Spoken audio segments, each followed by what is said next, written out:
Buenas, buenas noches, chicos. Bueno, vamos a dar inicio al conversatorio. ¿Sí se me escucha? ¿Me confirma, Jus? Ok, Sí, Sí. ok. Primero que nada, buenas noches con todos los presentes por parte de la Organización Nacional de Estudiantes de Arquitectura, CDUCE, y el Movimiento Estudiantil Contigo Arquitectura UCE. Les damos la cordial bienvenida a nuestro tercer día del evento Entre Planos, Maquetas y algo más, con la temática de hoy que es las mujeres en la arquitectura. Teniendo el agrado de presentar a nuestros ponentes. En primer lugar tenemos a la arquitecta María José Freire, quien es doctora en arquitectura y máster en proyecto de arquitectura y ciudad por la Universidad de Alcalá, España.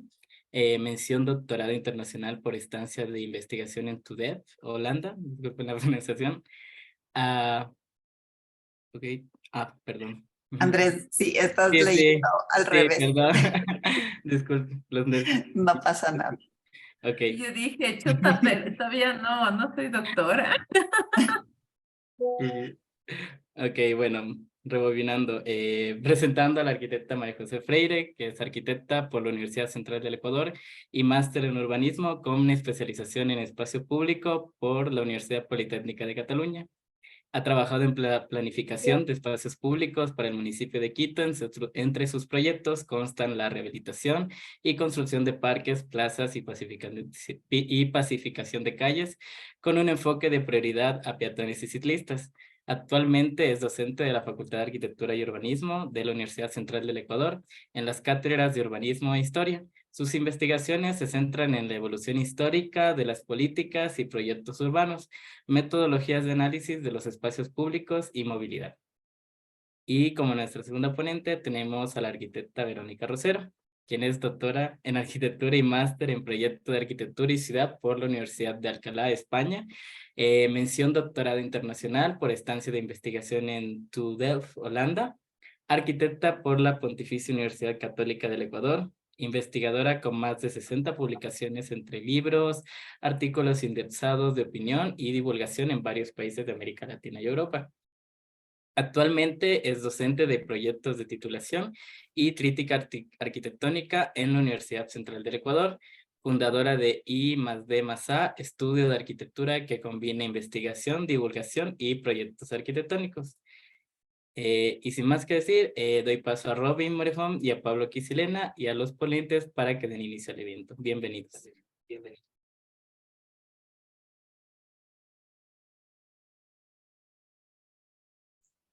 Buenas noches con todos los presentes, muy bienvenidos a nuestro último conversatorio. Justo antes de iniciar las preguntas, las arquitectas nos van a realizar la presentación de un libro que ya se han publicado. Por favor, arquitectas, prosigan. Muchísimas gracias, Robin. Voy a compartir mi pantalla entonces.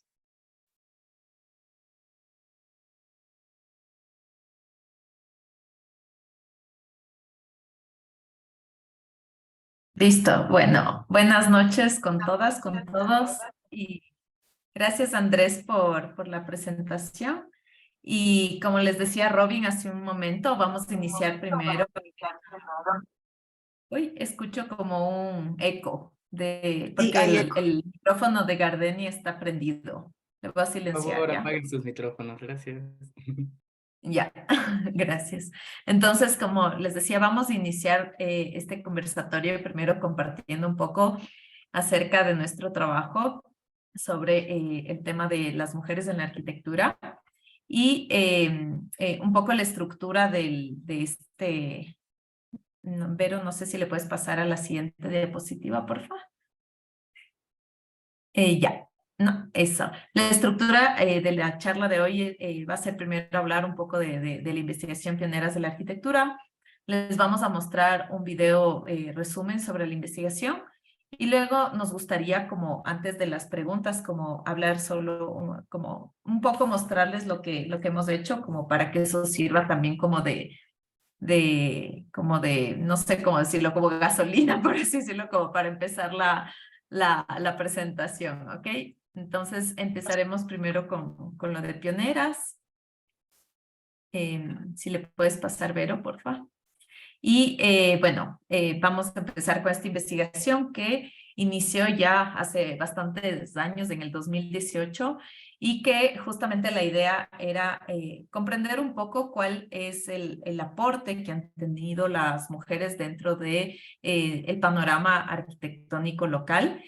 Nosotros al principio nos habíamos enfocado únicamente en hacer un levantamiento sobre los trabajos que se habían realizado dentro de la Facultad de Arquitectura, pero luego justamente tuvimos como esta curiosidad por ampliar la búsqueda a las primeras facultades de arquitectura de todo el Ecuador. Como ustedes pueden ver ahí, pueden ver las fechas en las cuales inician estas escuelas y cuando se convierten en facultades. Entonces, hicimos un levantamiento de estas 3 ciudades, de Guayaquil, de Quito y de Cuenca, y de estas 4 universidades, en las cuales revisamos las actas de todos los graduados en el periodo de estudio que nosotros, desde que se fundaron las facultades hasta 1980, porque desde esa época es una época que ya merita un nuevo estudio, porque es cuando se da ya el libre acceso a las universidades públicas. Entonces, para contrastar un poco esta información de las primeras facultades y las primeras graduadas, también revisamos los medios de consulta recurrente dentro de nuestro panorama local, como son las revistas Trama, la revista Arquitectura y Sociedad, las guías de arquitectura y también las memorias de la Bienal. Y con estos resultados, en la siguiente diapositiva vemos que pudimos sacar unos datos cuantitativos, que claro, como dice ahí la diapositiva, son datos, datos y más datos que nos van a reflejar una realidad en la cual vemos que hubo a lo largo de este periodo de estudio una diferencia bastante grande en la cantidad de mujeres que se graduaron de las facultades de arquitectura. Ahí podemos ver en el segundo gráfico de la derecha, el que está a la mitad, vemos cuáles son los nombres de estas primeras mujeres ecuatorianas que se graduaron en estas facultades, pero sí hubieron antes de ellas un par de mujeres que se graduaron como arquitectas, pero no son ecuatorianas. Entonces, aquí en esta fila de eventos relevantes, nosotros podemos un poco ir revisando la información de cuáles son estos hitos dentro de esta historia que envuelve a las mujeres en la arquitectura. Y vemos que también la participación de las mismas es casi anecdótica porque recién comienzan a ocupar unos cargos interesantes, por así decirlo, importantes, bastante tarde, ¿no? También podemos ver ahí un poco cómo ha sido esta evolución de cantidad de mujeres graduadas y también la participación de las mismas dentro de los medios de difusión local. Entonces, esto nos permitió un poco reconocer algo que es bastante interesante, que muchas de estas mujeres quizá no participaron en ámbitos como la construcción o en el tema de diseño, pero eran mujeres pensadoras,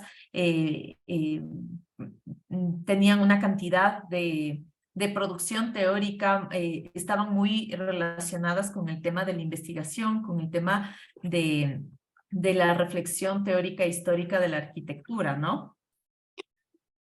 Y finalmente, dentro de estos datos, nosotros pudimos reconocer una serie de nombres, que son los que vemos aquí, que son estos perfiles relevantes de este primer periodo de estudio. No significa que no hayan más mujeres que sean pioneras de la arquitectura. Nosotras nos enfocamos en un primer periodo de estudio porque no se había hablado de esto, no se había investigado de este tema. Entonces, en este primer periodo, nosotras detectamos estos perfiles que nosotros podemos ver que están divididos en 4 categorías de proyecto y construcción, de academia y vocación teórica, urbanismo y sociedad y patrimonio y restauración. Para contrastar un poco esta información, nosotros realizamos una serie de entrevistas a personajes de la arquitectura local, pero también estos testimonios vivos de estas pioneras que todavía están entre nosotros y que han compartido su sabiduría, su obra, sus anécdotas, sus experiencias. Y en el caso de Tela Arias, que es una arquitecta uruguaya bastante importante, que ella es la primera mujer en ejercer la arquitectura en Ecuador, ¿no? Pese a que no es de aquí de Ecuador. Ella es la primera mujer que ejerce este rol y con una serie de obras bastante importantes. Lamentablemente ella ya falleció hace algunos años y el testimonio de su hija es quien nos permitió acercarnos a la historia de Etel. Entonces esto un poco nos deja como una pequeña enseñanza antes de pasar a la siguiente diapositiva de la importancia que tienen los estudios históricos y también mantener unos archivos claros, ya que no podemos borrar estos personajes que han construido nuestra historia, ¿no es cierto? Eso, Vero.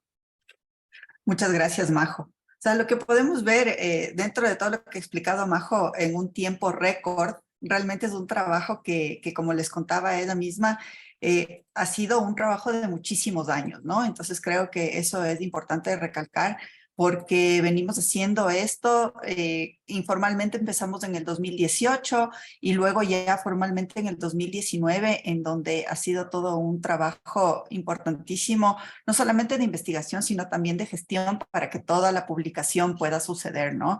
Hemos encontrado una serie de obstáculos y las primeras dificultades que encontramos con respecto a la investigación es una dispersión, desorganización, destrucción y escasez de documentos, ¿no? Y también hemos encontrado muchos detractores y detractoras que pensaban y que opinaban que esta investigación no era relevante, que no era necesaria, que por qué era necesario estudiar a las mujeres de la arquitectura ecuatoriana, si ya nunca se había hablado de ellas, ¿por qué íbamos a hablar ahora, no? Entonces, eso hizo también un poco cuesta arriba el tema de la gestión, el tema de conseguir también, por ejemplo, aceptación del proyecto de investigación, aceptación de financiamiento, de fondos, porque claro, todo esto implica muchas cosas, aparte del tema de la investigación como tal, que ya era complejo por toda esta falta de documentación y destrucción de documentos, sino que por otro lado teníamos también una serie de obstáculos de aquellas personas que no creían en esta investigación. Pero siempre decimos que felizmente la investigación pudo llevarse a cabo porque mucha gente, más que los detractores, eran aquellos y aquellas que nos apoyaron, ¿no? Y que nos facilitaron muchísima información y confiaron en nosotros para esta investigación. Luego, los datos hablan. Todos estos datos que presenta Majo nos cuentan que la escueta de información, la difícil localización de mujeres en el ejercicio profesional y esta promoción desigual nos enseña que no es una simple ilusión, ¿no? Porque muchas veces dicen, bueno, esto de la desigualdad probablemente es una cuestión de percepción. Por eso los estudios de género, cuando estamos hablando de temas de género, la visibilización de grupos que han sido históricamente invisibilizados, el tema de los datos duros, de los datos objetivos es súper importante, ¿no? Entonces, por eso es que hay una primera parte que nos tomó muchísimo tiempo realizar, es toda la revisión de la documentación bibliográfica y de sacar todos estos porcentajes y estos datos para poder, en efecto, asegurar que esto ha habido una promoción desigual y que no es una ilusión toda esta cuestión de la desigualdad. Y que es necesario visibilizar. Mientras a las pioneras en las entrevistas que también Majo presentaba de toda esta parte cualitativa de la investigación, vimos que a las pioneras no les interesaba el éxito personal, el éxito, ¿no? Les interesaba más una satisfacción personal, esa satisfacción de haber hecho un trabajo de décadas, o sea, realmente mujeres que vienen esforzándose sistemáticamente desde la década de 1970, ¿no? Y ellas no les importa ser relevantes, son prácticamente desconocidas, pero creemos que es importante visibilizar para nosotros como la generación que ahora somos sus maestras y también para ustedes que son futuros y futuras profesionales, porque en definitiva la historia de la arquitectura ecuatoriana estaba incompleta. Entonces, esto quiere decir que nosotros no estamos invisibilizando ni estamos negando aquella historia de los aportes masculinos, de los aportes de diseño, pero que el momento que aparecen las pioneras de la arquitectura ecuatoriana podemos hacer una complementación de todo eso que se nos había contado históricamente solamente de manera sesgada, ¿no? Entonces, estas pioneras son pioneras y pensadoras, porque en los datos ya habíamos visto que principalmente hicieron aportaciones en teoría, historia, curaduría, docencia, ¿no? De alguna manera había una serie de roles preasignados que encasilló en una serie de roles en los que ellas incluso también se sentían más cómodas, ¿no? Se sentían más cómodas porque probablemente, por ejemplo, con los testimonios de Telarias, ella era la única mujer entre un grupo de un 99% hombres, ¿no? Y donde ella, su hija en sus testimonios y también en algunos testimonios de algunos de los periódicos, de las entrevistas, de los testimonios que daba ella, bueno, pues se ve que era una mujer que estaba a pie de obra, pero que sin embargo tenía que sufrir todas las hostilidades que esto implicaba, ¿no? Y su hija decía, la gente era muy virulenta con ella, pero ella lo era más aún porque tenía que desempeñarse y quería desempeñarse en este campo tan duro de la construcción y del diseño. Y luego es importante, hemos hecho una alusión, digamos, una alusión a lo que es el fast food, ¿no? Este consumo rápido, ¿no? Entonces, es decir, el fast acknowledgement versus el slow acknowledgement, un reconocimiento que viene de todas estas décadas de trabajo sostenido y donde es importante una responsabilidad sobre el conocimiento historiográfico y el trabajo prolongado y conciso, ¿no? Ahora hablamos mucho de los influencers, de las influencers, ¿no? De todo este minuto de fama, pero en realidad no hay una responsabilidad sobre este conocimiento historiográfico y sobre el trabajo consistente de personas que han venido trabajando, por ejemplo, en el caso de Evelia Peralta, que todavía son testimonios vivos, en el caso de Guadalupe Ibarra, todos estos testimonios vivos que ya tienen alrededor de 50 décadas de trabajo sostenido y de trabajo relevante. Y hay un germen en la década de 1970 y un despertar actual que tiene que ver con una ola feminista que surgió en la década de 1970 junto con otro tipo de olas que reclamaban una serie de derechos humanos en muchos países, y entre esos estaban los derechos a la mujer, ¿no? Que ya habíamos tenido unas generaciones previas que habían luchado por el voto femenino, y luego en los años 70 se despierta una serie de revueltas sociales que calan en diferentes esferas, ¿no? Y sobre todo en las esferas intelectuales. Hay que decir que, bueno, que eran mujeres que también eran de familias, en general, mayoritariamente familias acomodadas, pero esto permitió que ese pensamiento alternativo cale en estas pequeñas esferas y que ahora ese papel de las nuevas generaciones desde esta perspectiva feminista retome todos esos aprendizajes, esas luchas previas de la década del siglo XX y en el siglo XXI, abogar por este conocimiento historiográfico y por la integración de grupos históricamente invisibilizados. Y luego hay una serie de publicaciones que luego las pueden ver tanto les pueden ver en la página web, luego pueden acceder también a la lectura gratuita del ejemplar ahora ya de la segunda edición de Pioneros de la Arquitectura Ecuatoriana. Aquí hay algunos eventos, nos parece súper importante no solamente la publicación, sino también la difusión. Hemos llevado este trabajo a varios países, lo hemos presentado en Uruguay, en España, en Francia, ha sido de conocimiento también, se ha difundido en varios países de Latinoamérica y nos han tomado como referente y eso realmente nos da cuenta que vale la pena todo el esfuerzo y también todos esos detractores y detractoras y esos obstáculos que hemos encontrado en el camino. Bueno, aquí tenemos un pequeño videíto que hace a la derecha superior, que pasa muy rápidamente todo este trabajo, un trabajo también bellísimo en el que quiero destacar la maquetación de Melanie Novillo, quien fue la que maquetó todo este libro con los contenidos que generamos María José, Néstor Llorca y yo.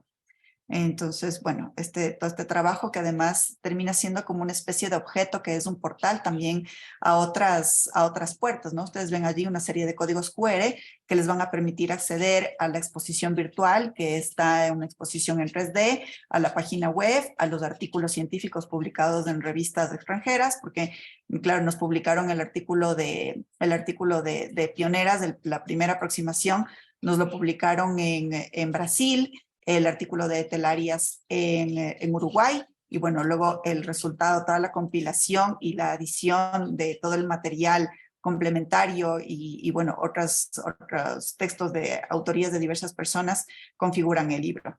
Esta es la exposición virtual que les invito a revisar en la página web y esperamos que próximamente esta exposición sea también de manera física.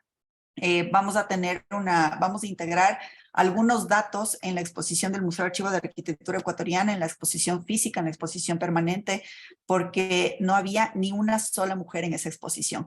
Entonces sí era fundamental integrar algunos datos. Lo que sí es verdad es que la mayoría de las mujeres, como se graduaron en la época de 1970, la mayor parte de su ejercicio profesional empieza a partir de la década de 1980 y la exposición del Museo Archivo de Arquitectura Ecuatoriana, su punto también de inflexión es 1980. Entonces hay que entender que son dos etapas distintas, ¿no? Y que hay puntos icónicos, que hay eventos relevantes, que sí son, como dijo Majo, algunos son prácticamente anecdóticos, pero es importante entender el contexto por el cual estos eventos relevantes son anecdóticos. Y aquí un pequeño video de resumen de nuestro trabajo.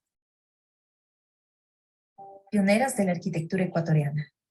Es un proyecto que reconstruye la historia desde una nueva perspectiva, a través de la revisión interactiva del pasado, con actas de grado de mujeres tituladas entre 1950 y 1980 en las primeras facultades de arquitectura del país, así como su presencia en medios especializados. La coyuntura actual, en plena cuarta ola feminista, exige cubrir una deuda. Mujeres relevantes se suman al imaginario consolidado de los pioneros para complementar la complejidad del espacio construido, históricamente narrado desde los aportes masculinos. En 1931, Otilda Plaza ingresa a la Escuela de Arquitectura en Guayaquil, pero no finalizó sus estudios. Etel Arias, uruguaya, la primera mujer.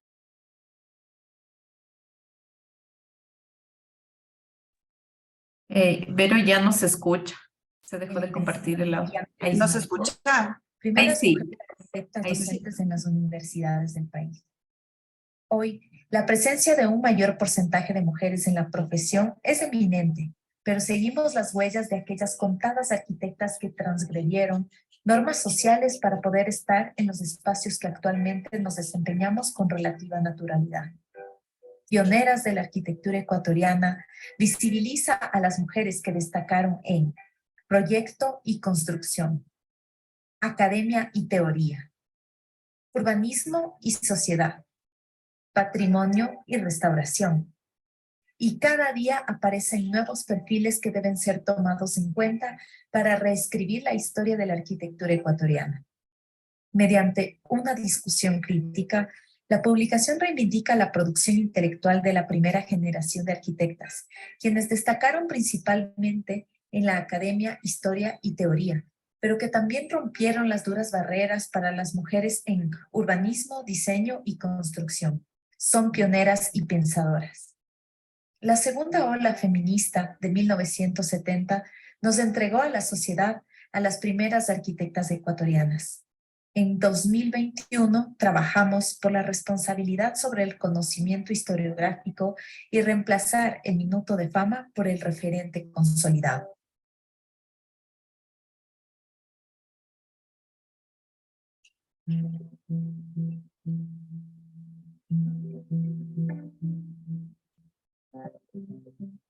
Bueno, aquí pasan algunos créditos y la verdad es que tenemos que agradecer a todas las personas que desde el 2019 se integraron en el proyecto y que nos han colaborado con una serie de cuestiones, ya sea, como les decía, desde la investigación, como desde la cuestión logística, material bibliográfico. O sea, de hecho, claro, este video la verdad es que ya amerita una actualización porque lo hicimos en el 2021, en el 2022 ya publicamos la segunda edición y luego en el 2023, bueno, ya estamos trabajando, como les decía, en la exposición de integrar pioneros con pioneras y también en un artículo, en artículos específicos que no queremos dar ahora muchos detalles porque están uno por publicarse idealmente, otro en proceso, bueno, ya de perfiles específicos, tal y como hicimos con Etel Arias, que fue la primera mujer en ejercer la arquitectura en el Ecuador. Ahora lo que quisiera pasar es a mostrarles una pequeña presentación que alguna vez me pidieron también para la Universidad Central. también sobre la arquitectura, la investigación y la mujer, alguna vez que organizaron un conversatorio al respecto, ¿no? Entonces yo siempre cuento que ser arquitecto exige saber un poco de muchas cosas, ser investigador exige saber mucho de pocas cosas, ser mujer exige enfrentar las complejidades de un sistema lleno de obstáculos, hostilidades y roles preasignados, y ser estas tres cosas exige un aprendizaje que muchas veces es agotador para seguir adelante. Yo siempre digo que soy afortunada de tener una voz y de tener la posibilidad de transmitir lo que sé y apoyar a la reducción de la brecha de género en mi campo, así que yo agradezco muchísimo de todo corazón todos los esfuerzos, que además, dicho sea de paso, los chicos de la NEA, chicos y chicas, han tenido muchos obstáculos para que esto pueda suceder, porque por alguna razón que no sabemos todavía, nos ponen una serie de obstáculos, ¿no? Entonces, siempre hay alguna serie de cuestiones absurdas, y les voy a contar mi experiencia personal, ¿no? Cuando yo quería ser arquitecta, me dijeron, uy, qué difícil, es una profesión de hombres. Yo fui madre muy joven y me decían, uy, madre profesional, imposible, los hijos coartan la profesión. Máster, mejor quédate tranquila porque ya tienes hijos, no provienes de una familia adinerada, tienes hijos, me recalcaban siempre esta cuestión de la maternidad. Cuando quise hacer mi doctorado me decían, no lo intentes porque te vas a quedar con el síndrome del doctorado, el que lo empieza no lo termina, mejor ejerce tu profesión, quédate contenta con lo que tienes. Y luego me decían, bueno, cuando ya tuve un doctorado, me decían que una persona que tiene un doctorado no es capaz de ser un cargo directivo. Cuando tuve el cargo directivo me decían, tú tienes que ser la linda del lugar y yo me encargo del resto. Y luego me decían, ¿quieres ser investigador y profesional? Mejor dedícate a lo tuyo, ¿no? Que lo mío, entre comillas, era la cuestión de investigación. Y lo cierto es que finalmente terminé siendo todo eso, pero no con pocos obstáculos, ¿no? Igual siempre cuando presentamos Pioneras, cuento que ha sido una cosa que nos ha costado muchísimo, ¿no? En el camino. Y brevemente, para ya luego pasar a las preguntas, contarles un poco de lo que hago. Este es mi estudio, aquí hay 3 diapositivas, para contarles que en algún momento me he planteado, porque sí que es agotador, y digo, bueno, capaz y tengo que ser solamente una de las 3 cosas que he querido ser, ¿no? Bueno, 3 cosas aparte de las cosas que soy en mi vida profesional. Entonces, bueno, soy investigadora. Aquí hay cosas de quien es mi pareja y que además es mi socio y cofundador de I+D+A Estudio de Arquitectura. Pero bueno, aquí Demolición y el agujero negro de la modernidad es un libro que publiqué en el 2017, producto de la tesis doctoral. Aquí otro par de libros, incluido el de Pioneras, en el que uno de los momentos más felices creo que de nuestra vida profesional con la Majo y con el Néstor ha sido el ganar el premio de la Bienal, el premio panamericano, en medio de una serie de publicaciones de muchos países de Latinoamérica y de Iberoamérica. Y bueno, un par de investigaciones más, ¿no? que también están aquí. Luego, con respecto a la divulgación, también a veces me he planteado, bueno, a lo mejor tengo que dejar de ser profe o dejar de divulgar, de hacer este tipo de eventos, porque muchas veces consume muchísima energía, ¿no? Pues sin embargo es una de las cosas que más satisfacción me da. Y aquí está, bueno, un proyecto que también ganó la Bienal hace poco, el de Álvaro Naranjo, ganó una mención de medalla de oro en la última Bienal, y un proyecto que próximamente vamos a presentar con los trabajos de titulación de 2 chicas, de Alison Mendoza y Génesis Mendieta, que escribimos un artículo entre las 3 derivado de sus trabajos de titulación, y ganamos el primer concurso internacional de miradas plurales y diversas, y vamos a hacer una expo en el MAE. Entonces eso para contarles, aparte de todo el tema de la divulgación. Y bueno, arquitectura, también mi estudio de arquitectura en el que hacemos una serie de cuestiones. Aquí, bueno, ustedes ya pueden curiosear en la página que se llama I+D+A, tanto la página web como la página de Instagram, de todo nuestro trabajo profesional, ¿no? Que también es muy duro, hay que lidiar con una serie de obstáculos al momento de realizar este trabajo profesional, porque también los obreros son mayoritariamente, o yo les diría que 100% del género masculino, y eso también implica muchísimos retos, ¿no? Pero sin embargo, bueno, creo que en el camino, así de manera pausada, pero de manera sostenida. Hemos ido realizando también este trabajo profesional que sobre todo se ha centrado en el tema de remodelaciones, de la transformación de lo construido, ¿no? De construir sobre lo construido. Entonces, bueno, eso en resumen, y ahora sí pasar a las preguntas. Voy a dejar de compartir y que más bien sean los chicos los que nos cuenten a la Majo y a mí sus inquietudes. Ya, buenas noches, ¿se me escucha? Ya, Ujú. buenas noches, Arquis, ¿cómo está? Arquitecta María José y arquitecta Verónica Rosero. En realidad, felicitarles por todo lo que han hecho, se ve un gran trabajo, también un gran aporte para la sociedad que puede impulsar también lo que es la arquitectura para las mujeres. Bueno, básicamente lo que ahorita haremos es como una serie de preguntas y va a ser de la forma siguiente. 5 minutos, más o menos, y ahí más o menos se dan el tiempo. Pueden explayarse, no hay problema, es como que queremos saber todo, así que no hay problema de nada. Y ya, yo daré un pequeño comentario, cualquier cosa que se me ocurra y ya. Entonces, bueno, para empezar quisiera preguntarle a la arquitecta María José, ya, ¿qué se está haciendo para promover la equidad de género en la arquitectura y cómo se puede fomentarla aún más? Bueno, hola de nuevo con todas y todos. Bueno, en general, o sea, porque la pregunta está súper general, entonces podría ser en el mundo, en el Ecuador, en Latinoamérica, entonces es un poco muy abierta la pregunta, pero yo voy a decir lo que yo he hecho en mi propia clase, o es lo que intento, es tratar de que mucha de la bibliografía, más bien dicho, de los sílabos que nosotros utilizamos en la universidad, también hayan autoras femeninas, o sea, no solo los clásicos que siempre encontramos, sino tratar de hablar también de eso, divulgar también muchas obras de mujeres, tratar de señalar también eso. Entonces, yo creería que desde mi parte yo he tratado de hacer eso y eso, Pablo, no sé qué más decirte.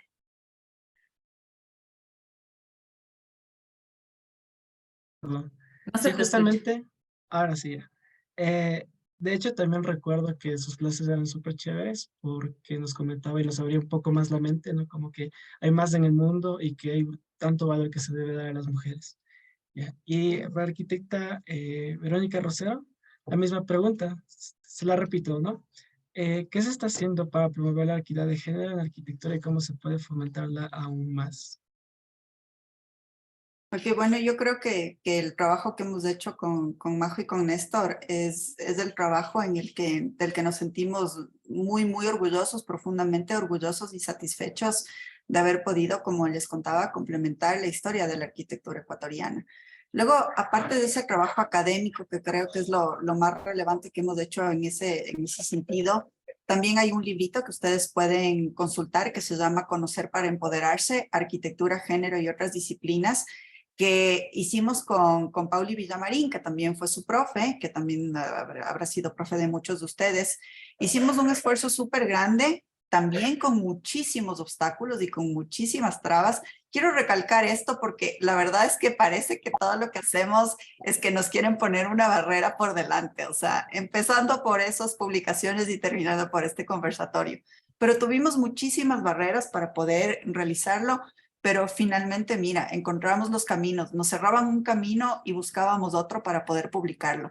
Entonces entendimos que la arquitectura por sí sola no puede explicar todo este fenómeno de la desigualdad, de la falta de equidad entre hombres y mujeres y la invisibilización de las mujeres y cómo nuestra sociedad ha normalizado el maltrato, la desigualdad, las inconsistencias, ¿no? Entre hombres y mujeres con respecto a cuestiones laborales o a cuestiones incluso académicas.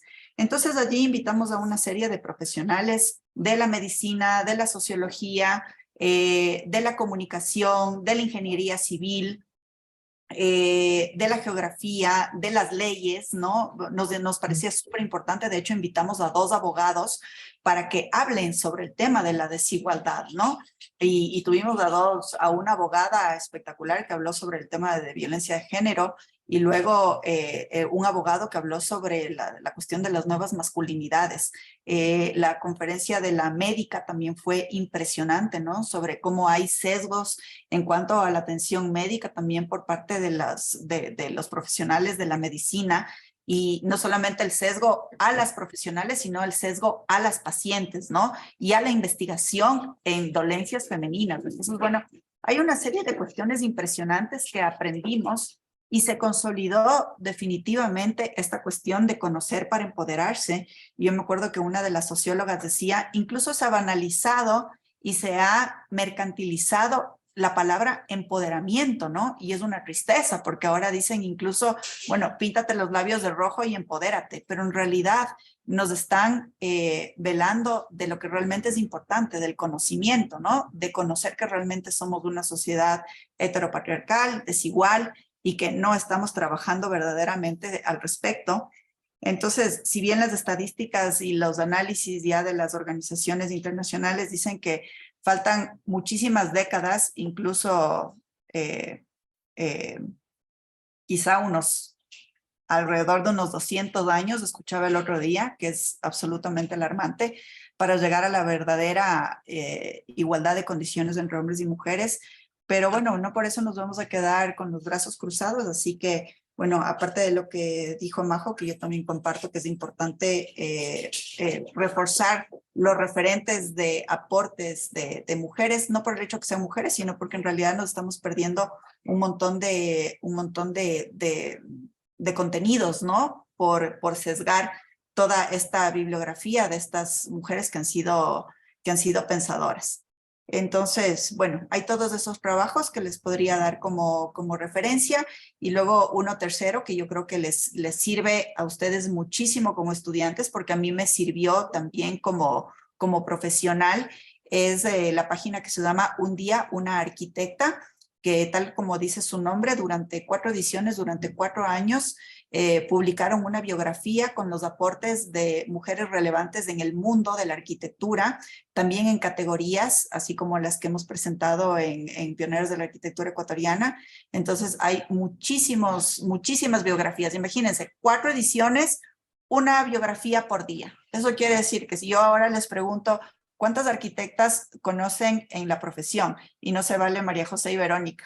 Entonces me tienen que decir al menos 5, ¿no? Al menos 5 mujeres en la arquitectura que a ustedes les parezcan relevantes. Si no son capaces de decir al menos 5, así con su altura, como lo dirían con referentes masculinos, bueno, pues obligatorio ir a mirar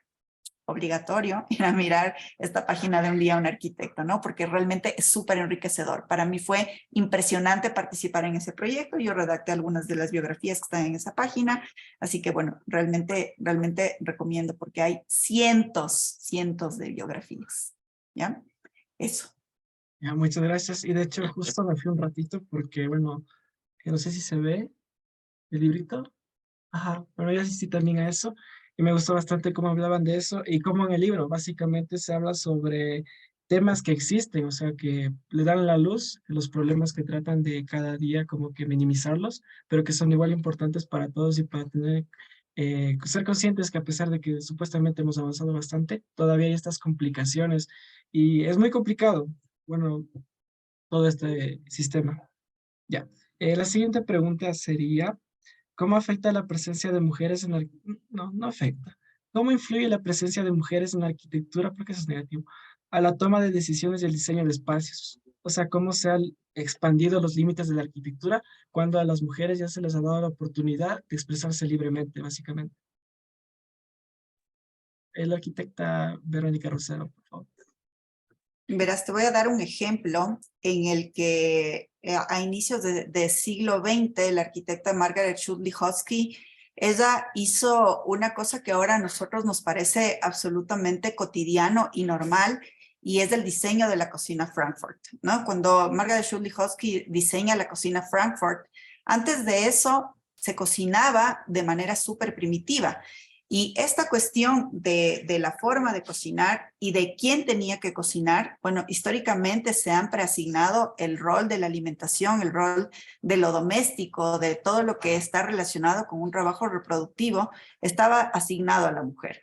Entonces, el momento que entra una profesional de la arquitectura como Margaret en el diseño, tomando conciencia de cómo la mujer ocupa un montón de tiempo en ese trabajo doméstico y cómo sería importante hacer un diseño especializado y un diseño mucho más funcional. Bueno, entra todo esto en la época en donde se hablaba de la importancia del funcionalismo. Entonces es allí donde todos estos elementos que ahora nosotros conocemos como absolutamente naturales, ¿no? Como toda esta disposición de todas las cabinas, de la organización en donde va la cocina, el fregadero, la refrigeradora, el almacenamiento de los alimentos, eso bueno, que yo digo, nos parece a todos absolutamente natural, pero a veces yo ahorco a mis estudiantes cuando no diseñan bien una cocina, ¿no? Pero bueno, eso debería ser natural y eso es producto de la integración de una mujer en la arquitectura. Ahora, poco a poco se ha ido rompiendo ese paradigma de que la mujer tiene que estar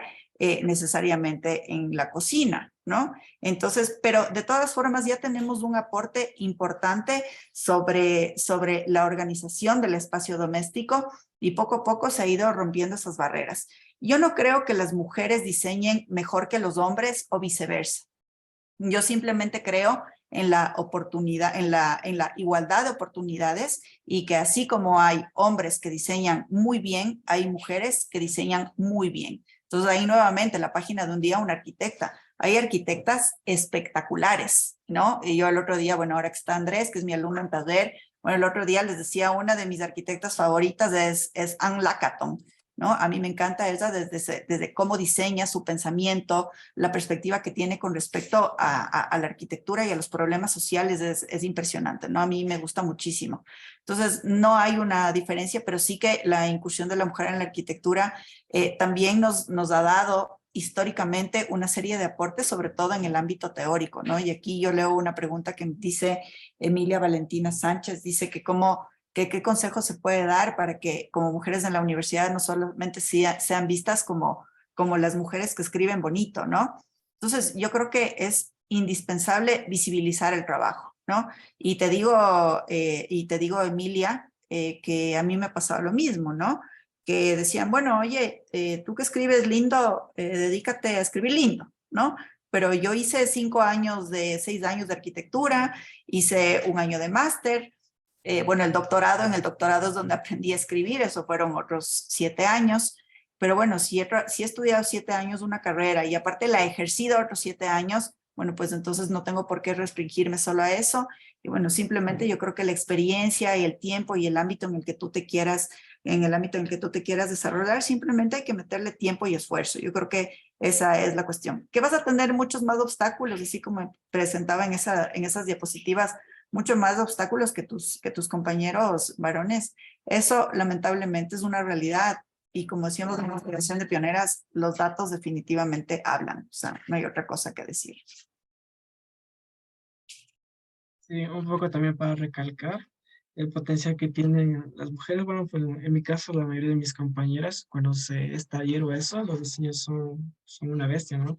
Y casi siempre ganan medalla de oro y es como que se les aplaude y es como que qué chévere, qué bonito, ¿no? Se aprende incluso bastante de ellos. Y arquitecta María José, por favor.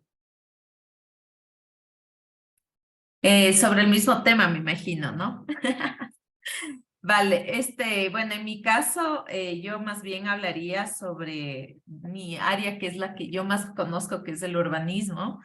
Y yo creo que un poco retomando las palabras que decía Lavero, ¿no? Que no hay quien diseña mejor que el hombre o la mujer. Me parece siempre muy importante tratar de romper como esa idea de que siempre dividirnos como que en estas dualidades, ¿no? Como el hombre, la mujer hace esto, ta. Yo siempre creo que es como seres humanos que tienen habilidades, ¿sí? Seres humanos que les gusta ciertas cosas, seres humanos que tienen maneras de pensar diferente y, por ejemplo, creo que así como habemos mujeres que nos gusta mucho fijarnos en los detalles de ciertas cosas, habrá mujeres que en cambio lo ven de una manera quizá un poco más global, ¿no? Pero sí creo que la mirada femenina enriquece muchísimo y ha enriquecido muchísimo nuestra profesión. Volviendo a lo que decía al inicio, mi parte que yo más conozco es el tema del urbanismo. Y hay un ejemplo que yo siempre les sé contar en clases de urbanismo a los estudiantes, que es el caso del muy famoso arquitecto Jan Gehl, ¿no? Que siempre han oído hablar de él muchísimas personas, sobre la visión que él ha tenido y de cómo ha sido a partir de los años 70 una de estas voces que ha transformado muchísimo nuestras ciudades o la forma de cómo se han hecho ciudades, ¿no? Un crítico bastante frontal con el tema de la ciudad moderna, los principios de los SIAM, etcétera, y de cómo lamentablemente se tomaron unas decisiones erróneas de cómo se tenían que hacer las ciudades, ¿no?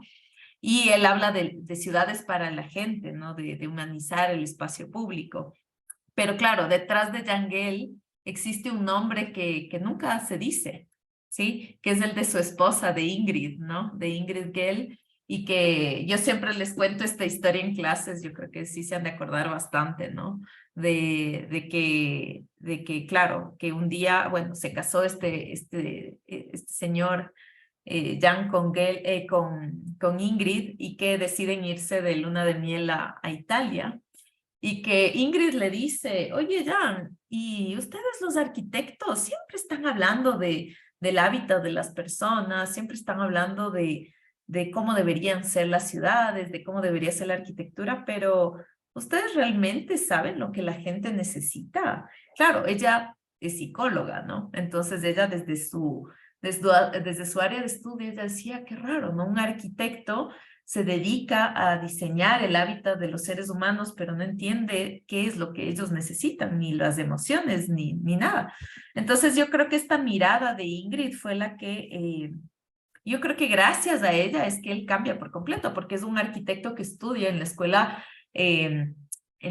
de Copenhague, que era muy, o sea, muy basada en el movimiento moderno, ¿no? En un pensamiento bastante estructurado, y él viene a revolucionar todo, ¿no? Y a la final del día siempre hablamos de él, ¿no? De los libros de Jan Gehl, de eso, pero yo creo que gran influencia ha sido la mirada de Ingrid, y que claro, él siempre habla de esta historia en sus conferencias, ¿no? De que gracias a Ingrid en su luna de miel le bajó por completo los dioses de la arquitectura y le hizo como que empezar a reaprender acerca de los seres humanos, ¿no? Sí, muchas gracias.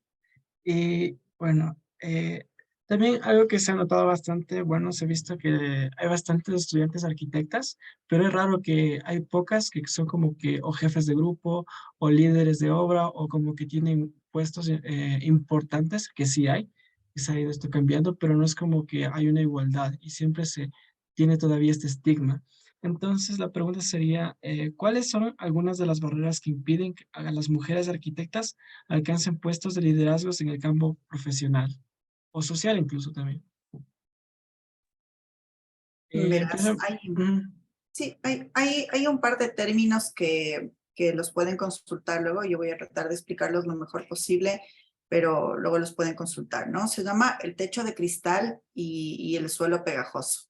Hay otros términos, ¿no? Pero, por ejemplo, el techo de cristal implica que para las mujeres hay una serie de barreras invisibles, o sea, que incluso si es que tienen las mismas capacidades, la misma formación, la misma experiencia, al momento de escoger entre un candidato hombre y una candidata mujer, generalmente los grupos de recursos humanos o incluso, digamos, cuando se hace una selección de personal por parte de personas que no sean expertos en recursos humanos, se elige el perfil del hombre. Esto es por ese techo de cristal donde hay una serie de barreras invisibles, ¿no? En donde lo que provoca este fenómeno es todos esos roles preasignados y esos prejuicios que se tienen sobre las mujeres. Y todo eso está muy relacionado con esto que les mencionaba antes, ¿no? De los roles productivos y de los roles reproductivos. Porque a la mujer históricamente se le asigna todo aquello que está relacionado con lo reproductivo, con el cuidado de la casa, con el cuidado de los niños, con el cuidado de ancianos o con el cuidado en general, ¿no? Con el cuidado de la sociedad, con el cuidado de la comunidad, con el cuidado de la salud. Entonces, por eso es que tienes muchas más enfermeras que enfermeros, mucho más profesoras, maestras que maestros en el caso de la educación primaria, ¿no? Y en el caso de la educación parvularia.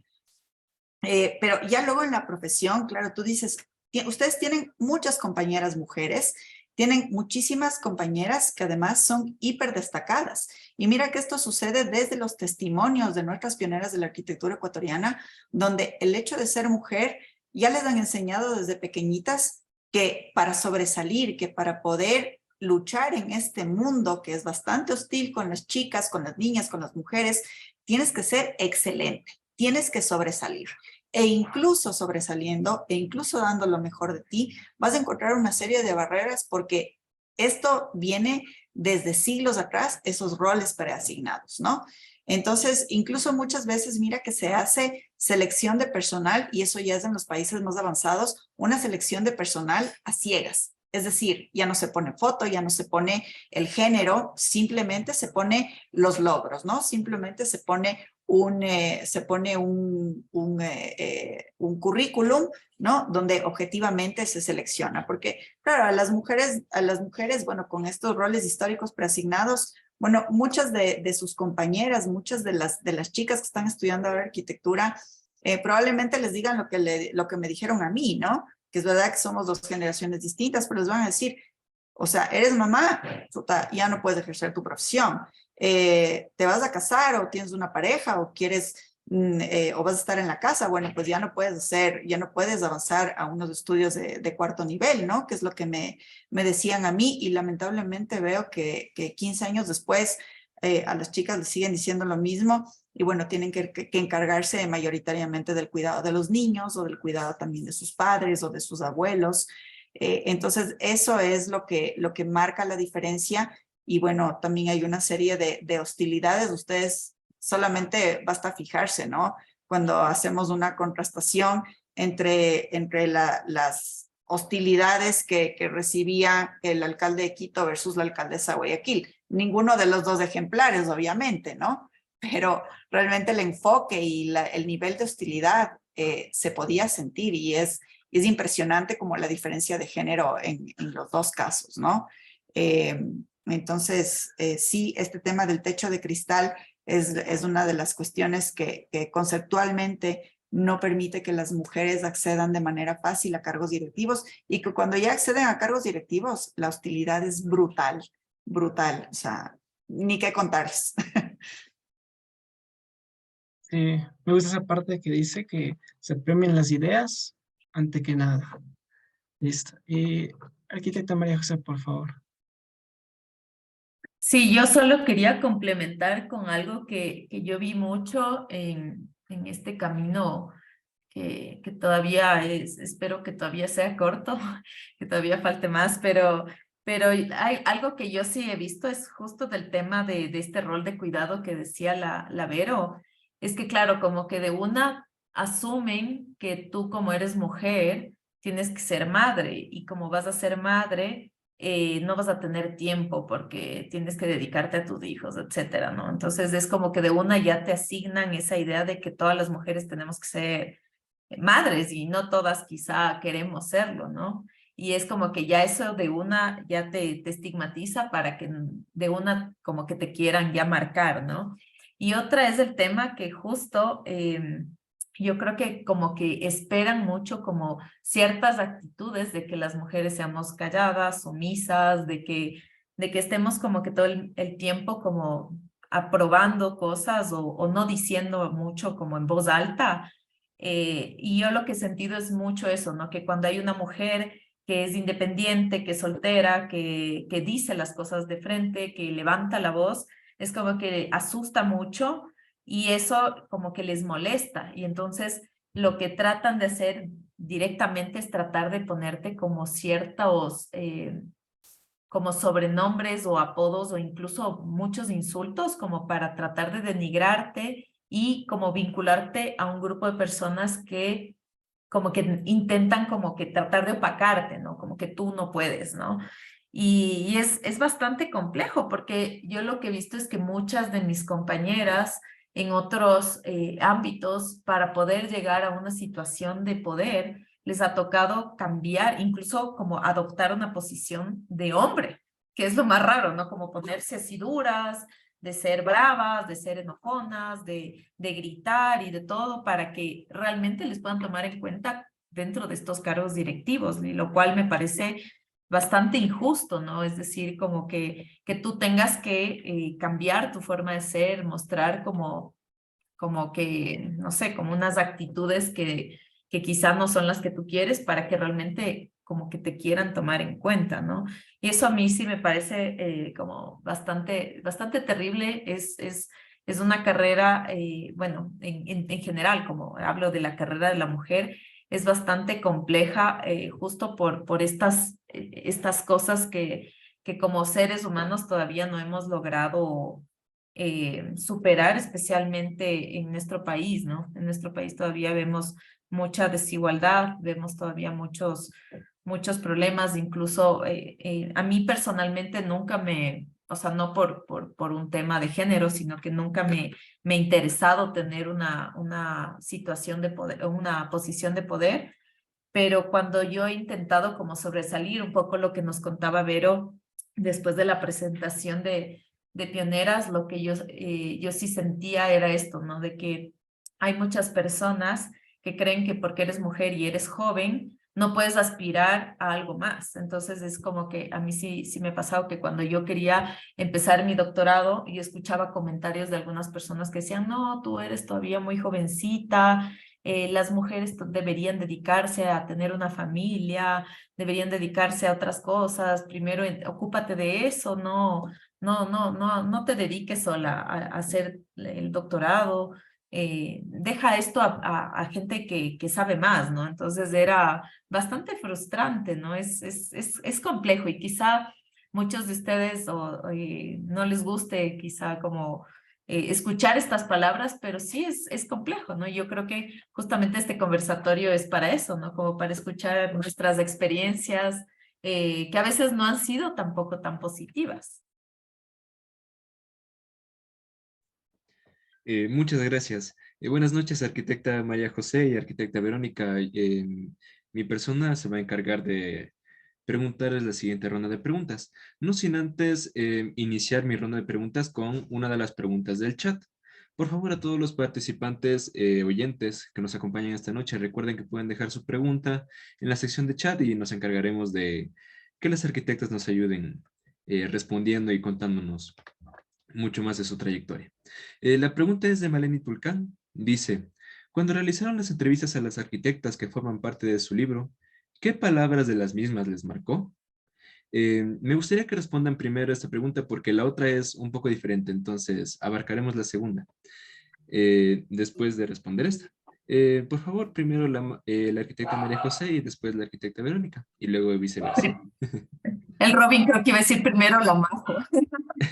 Majo, Sí. ¿te parece si comparto? Yo cuando vi esta pregunta abrí la presentación donde tenemos los testimonios así literal, ¿ya? Tal Los voy a cual. compartir porque yo creo que lo mejor es que lean lo que nos dijeron. Claro, claro, es bastante fuerte, ¿no? Como muchas de estas respuestas Ajá, nos marcaron. nos conmocionaron bastante. A ver, no sé si es que, bueno, ahí vamos a leer la primera que está ahí, decía mucha gente, bueno, creo que Vero ya había compartido. No sé si es que puedes mostrar creo que era el de Belia o el de Guadalupe, que a mí sí me llamaba Ajá, mucho la atención. claro, ya había comentado que es lo que decía, que mucha gente era virulenta con ella.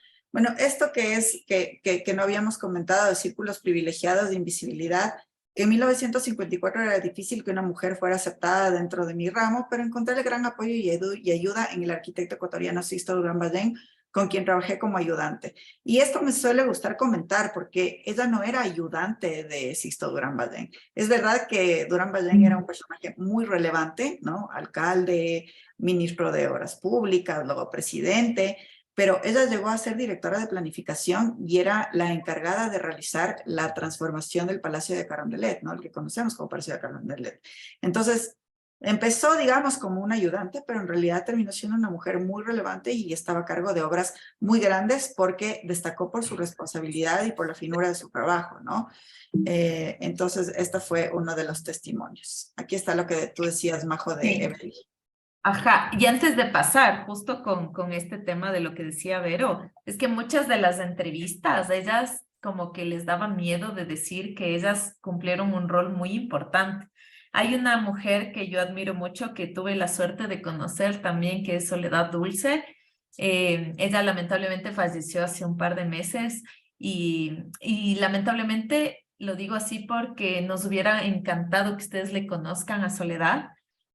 Soledad, ella también siempre decía eso, ¿no? Yo fui ayudante de Milton Barragán, así como yo no quería mostrar mi trabajo porque Milton era el maestro, entonces yo no podía decir que los diseños los hacía yo, sino es el maestro. Entonces ella nos contaba una anécdota de que en este edificio, no sé si ustedes se ubican, que es el edificio famoso de El Artigas, que queda justo en la Plaza Artigas, en la Colón y 12 de octubre, si no me equivoco. Entonces, ella decía que dibujó, que hizo el diseño y todo, y que Milton, de hecho, le había dicho, ¿no? Como Soledad, firme usted los planos, porque usted hizo la mayor cantidad del diseño. Y ella decía, no, es que yo soy solo su dibujante, Milton, usted es el maestro.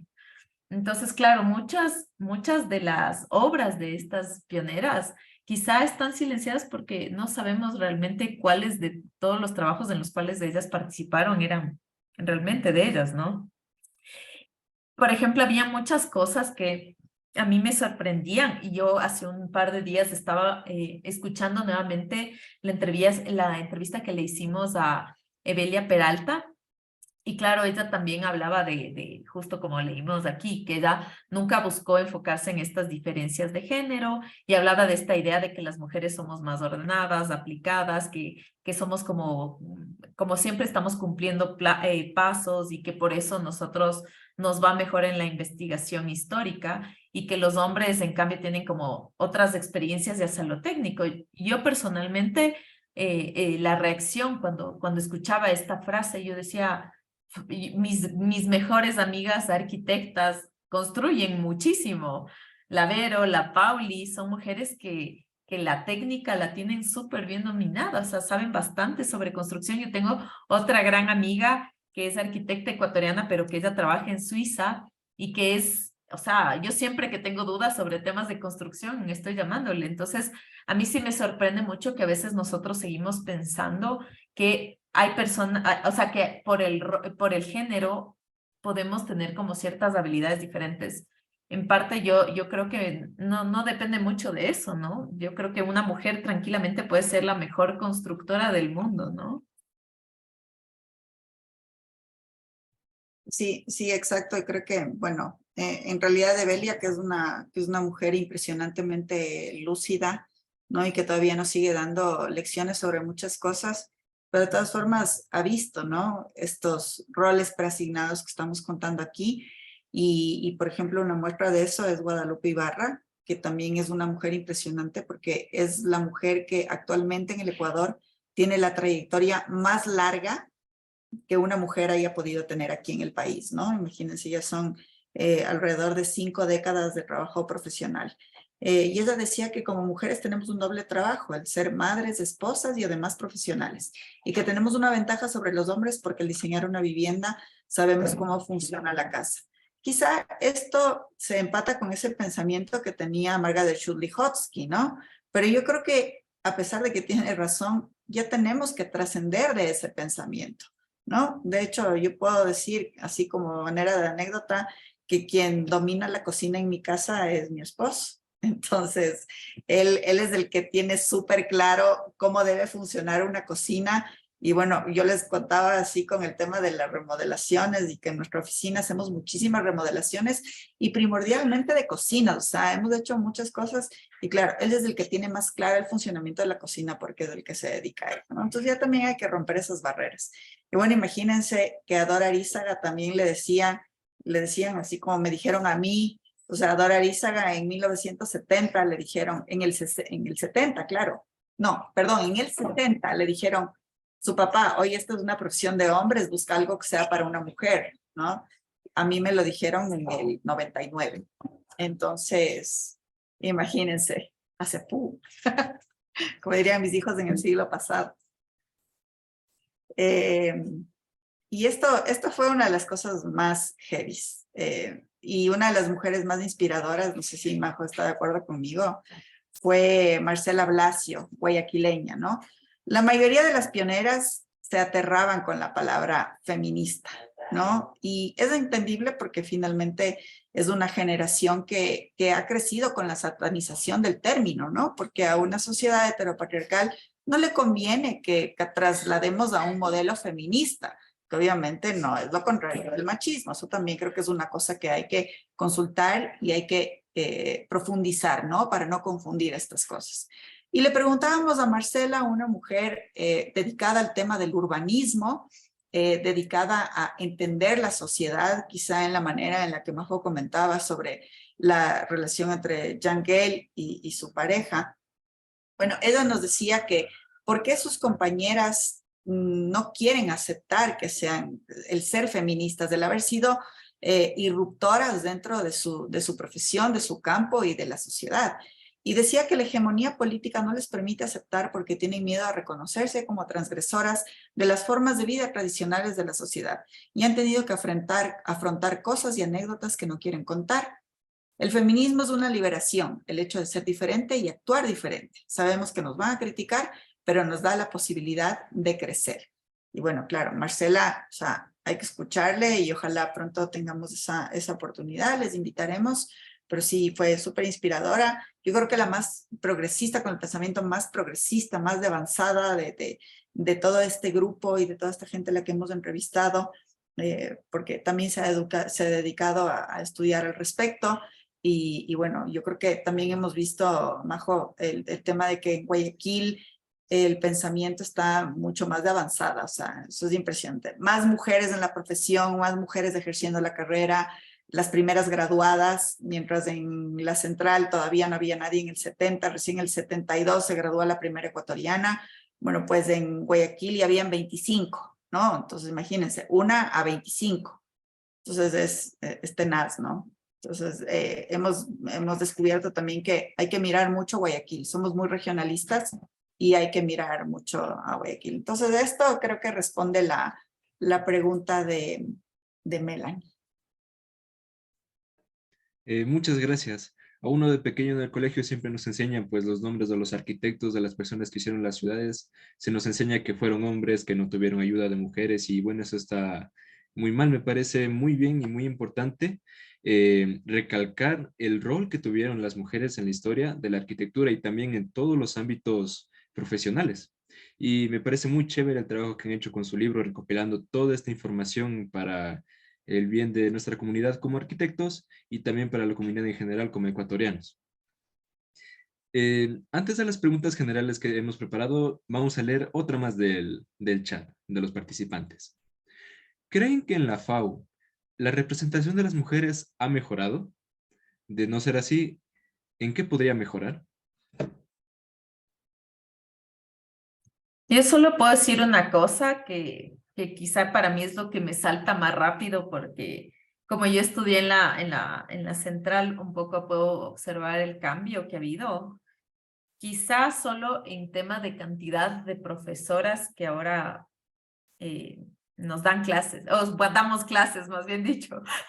Porque en la época que yo era estudiante, no habían profesoras arquitectas. O sea, yo no tuve ninguna profe, ayudante, pero todavía no se graduaba como arquitecta. Tenía una profesora de italiano, que era la famosa Blanca Ottolenghi, que estuvo mucho tiempo, pero ella no era arquitecta. Una gran profesora de historia, que ya me olvidé el nombre en este momento, pero yo siempre me acordaba. Eliana Almeida, la doctora Almeida, esposa del arquitecto Lenin Oña. Pero ella no era arquitecta, pero era una gran profesora de historia. Y de ahí nunca, no tuve profesoras mujeres, solo eran hombres, todos eran hombres. Entonces, para mí, como ex estudiante de la FAU, ver que ahora habemos muchas mujeres arquitectas dando clases en la Facultad de Arquitecturas, yo creo que ha mejorado muchísimo desde la época en que yo era estudiante. Y también ver que ya hubo una decana mujer, también creo que es bastante importante, ¿no? Como que siento que eso es como necesario, ¿no? Como que no entiendo por qué hay este miedo de que siempre se quiera tener como, o sea, como que se tenga este miedo de que una mujer puede estar en estos cargos directivos, ¿no?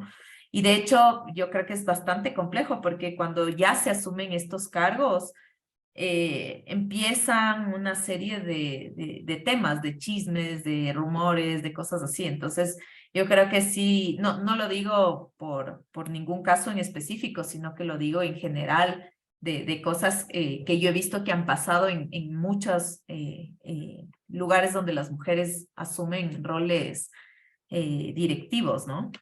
Eso es desde mi punto de vista sobre el tema de la FAU. Bueno, la Majo con la experiencia que tiene como estudiante de la FAU, les puede contar así desde su punto de vista personal, ¿no? En el libro de Conocer para Empoderarse, bueno, yo les había aquí la página, pero la Majo ya les compartió en el grupo. Bueno, aquí en la página 208 y 209 tenemos los periodos en los que las autoridades y cargos directivos de la FAU, cómo han sido repartidos por género, ¿no?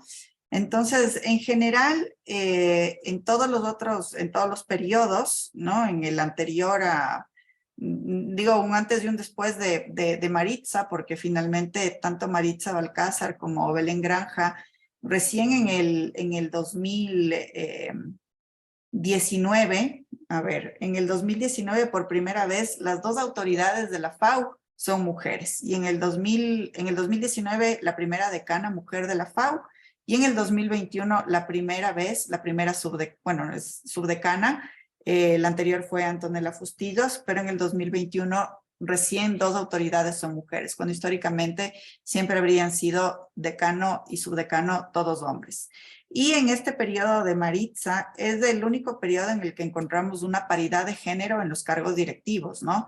Entonces tenemos un 44% de mujeres, bueno, una relativa paridad, 44% mujeres versus 56% hombres, mientras que en los otros periodos administrativos, en el anterior a Maritza y en el posterior a Maritza, están rondando alrededor del 30%, ¿no? Las mujeres que participan en cargos directivos, y en cuanto a los hombres, el 63%. Estos son los datos que teníamos a 2022 cuando publicamos este trabajo. Y claro, obviamente la presencia mayoritaria de hombres se debe a lo que está en la página 206, ¿no? Que solamente en el área de urbanismo, Majo, en tu área, hay una paridad de 50% hombres, 50% mujeres, mientras que en el resto, sobre todo en el que más llama la atención, en el área gráfica solo hay una participación de 13% de mujeres, y en el área de proyectos arquitectónicos hay un 24% de mujeres, ¿no? Y en las otras áreas igual son porcentajes minoritarios. En el área de tecnologías, 26% versus 74%. Entonces, por eso volvemos un poco a lo que hicimos en la investigación.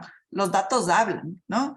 Es verdad que han mejorado, y eso es súper positivo. Sin embargo, el acceso a cargos directivos, el acceso a cargos de tomas de decisión, la paridad en estos cargos, aunque sean minoritarios, ¿no? Yo digo, siempre son micropoderes. Entonces, aunque sean estos micropoderes, bueno, se toman ciertas decisiones. Entonces, creo que sí es importante mejorar esa representación.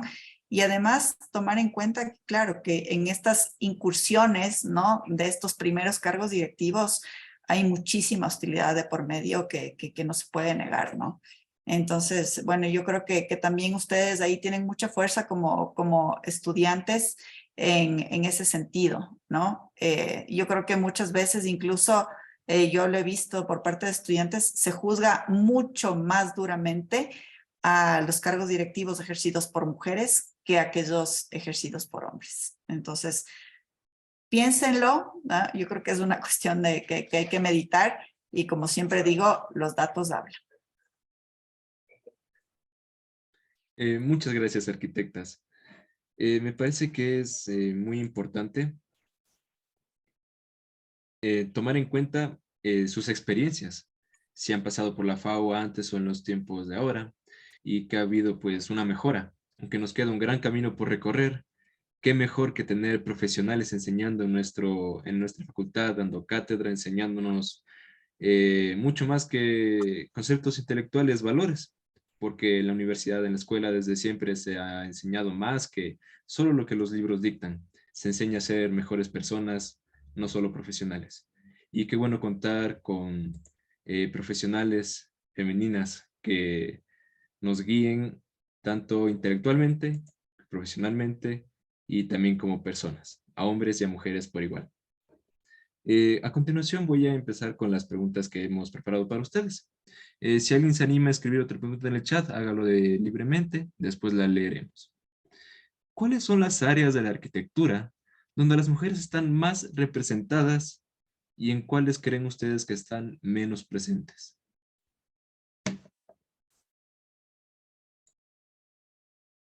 Quizás se junta con lo que estábamos mencionando hace un momento, estas estadísticas que les decía en el libro de Conocer para Empoderarse. Creo que hay mayor representación en las áreas teóricas y como el urbanismo tiene una carga teórica importante, un desarrollo y una reflexión, digamos que no involucra este trabajo pragmático y tangible. Hay muchísimas mujeres representantes en el área del urbanismo y bueno, yo creo que eso Majo podría ampliar un poquito más. En proyecto arquitectónico yo creo que hay bastantes representantes, sin embargo no están tan visibilizadas. Es un trabajo que se ha ido haciendo en los últimos años y yo tengo por aquí un librito que les recomiendo que se llama Heroínas del Espacio, que es un libro de Carmen Espejel, en donde ya empieza a desvelar, ¿no?, la participación de las mujeres y de mujeres que estuvieron detrás de perfiles masculinos.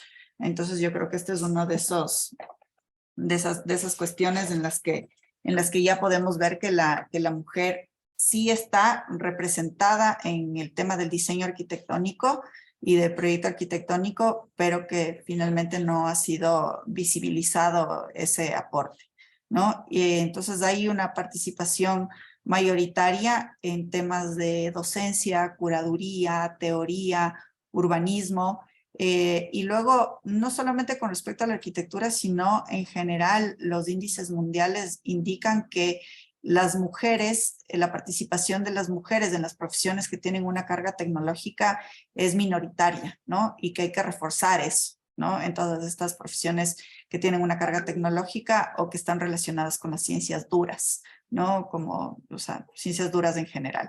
Entonces, es allí donde hay que trabajar, pero la verdad es que se trabaja desde la infancia, ¿no? En donde incluso en los colegios ya nos dicen, bueno, a los niños las herramientas y a las niñas las tacitas, ¿no? Entonces creo que es una cosa que se trabaja desde la infancia para no sesgar, ¿no?, a las chicas en que tienen que dedicarse a ciertas profesiones del cuidado, ¿no? Así que es una de las cosas que las organizaciones internacionales y las reflexiones sobre la educación e igualdad de género están abordando desde edades muy, muy, muy tempranas para que este tipo de cosas no sucedan y poder cambiar esta situación en un futuro, ¿no? Que la verdad es que no es tan cercano. Estamos recién rompiendo los esquemas. Yo creo que en el tema del urbanismo, sí, como creo que se refleja justo con lo que decía Vero en el tema de la cantidad de profes y profesoras. Creo que hay bastante paridad y yo creo que es porque tiene que ver con que es una especialización en la cual no solo encuentras arquitectos, o sea, o arquitectas, ¿no? Sino que más bien es una especialización donde se trabaja muchos temas sociales, muchos temas también de las ciencias duras, ¿no? Como la biología, estadística también. Entonces, hay geografía, entonces hay bastante diversidad, al menos en los equipos en los cuales yo he podido trabajar. De hecho, siempre hay un mayor porcentaje de mujeres que de hombres. Entonces es bastante interesante como observar que dependiendo como en qué especialidad vas, se observa como mucha diferencia, ¿no? Incluso a mí en las obras, cuando he tenido que trabajar en obras urbanas aquí en Quito, me gusta mucho ver mujeres obreras. Entonces es bastante interesante como haber podido experimentar eso, ¿no? Bueno, como lo han mencionado, me parece muy interesante lo de romper esquemas. Me parece que estamos viviendo en unas décadas, años de transición y ojalá que para el futuro sea completamente normalizado que somos y funcionamos, trabajamos por igual, hombres y mujeres. Pero me parece muy interesante de que estamos siendo actores en la historia de una época de transición. Somos un pequeño engrane que luego cuando se normalice van a decir, fue en estos años donde se llevaron, donde se rompieron los esquemas. Bueno, continúo con la siguiente pregunta. ¿Cómo se puede fomentar el empoderamiento de las mujeres en la arquitectura desde una etapa temprana, así como en la educación o la formación de la carrera? No sé, a ver, en mi caso, no sé cómo decirlo, fomentarlo, quizá yo un poco voy a hablarlo desde cómo fue personalmente. A mí siempre me han gustado, como desde pequeña, siempre mis padres me han educado de una manera un poco extraña. Me llevaban mucho a los museos, me llevaban mucho a caminar por la ciudad, por el centro histórico principalmente.